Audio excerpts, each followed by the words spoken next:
चे महंत गुरुवर्य योग आचार्य दीनानाथ बाबाजी यांच्या वाढदिवसानिमित्त सगळे जमलेले या ठिकाणी नाथ भक्त बाबाजींबद्दल सांगण्यासारखं खूप काही आहे। आजची रात्र 2-4 दिवस कमी पडतील एवढं बाबाजींचं कार्य आहे। परंतु मी माझ्या 15 वर्षाच्या राजकीय जीवनामध्ये राहिलं, परंतु मी माझ्या आयुष्यामध्ये बाबाजींकडे जेव्हापासून आलो, मी अनेक ठिकाणी गेलो, पण आज या बाबाजींजवळ आल्यानंतर माझं मन एकदम स्थिर असतं आणि मी विचार करतो की एवढे विचार माझ्या डोक्यात चालतात, परंतु त्या गेट पासून मी डोक्यात एकच विचार घेऊन येतो की आपण दीनानाथ बाबाजींची शिष्य आहे आणि आपण नाथ भक्त आहे म्हणून इथे यायचं आहे। आणि या शुद्ध अंतःकरणाने येत असताना माझा अनुभव सांगतो की मी जेव्हा जेव्हा या मंदिरात आणि जेव्हा जेव्हा बाबाजींना भेटलो तेव्हा मी 10 पट जास्त ऊर्जा घेऊन गेलो आणि माझ्या डोक्यात हेच विचार चालता की आपण जीवनात जन्माला आलेलो आहे, तर जन्म जेव्हा पोरगा जन्माला येतो तेव्हा त्याची मुठ्ठी अशी वाढलेली राहते, जेव्हा माणूस विलीन होतो तेव्हा त्याचा हात असा असतो।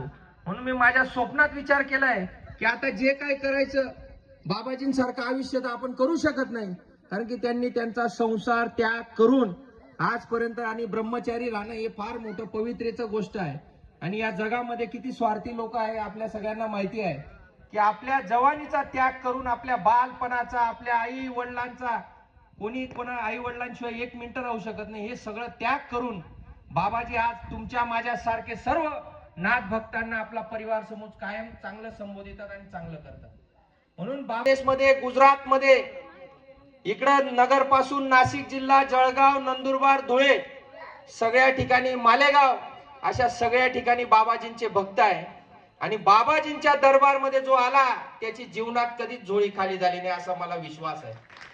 माझ्या जीवनामध्ये बाबाजी, मी एक तुमचा भक्त म्हणून मी अनेकदा राजकीय भाषण केले असतील, अत्यंत कॉन्फिडन्सने केले, पण आज तुमच्या वाढदिवसासंना बोलताना बाबाजी माझं ऋण भरून आलंय। मी आयुष्यात कधी बोलण्यात डगमगलेलं नाही बाबाजी, पण आज माझं मन भरून आलंय। आज मी प्रचंड भावनिक आहे बाबाजी, आणि आज मी तुम्हाला शुभेच्छा देताना मी ते एक छोटासा भक्त आहे।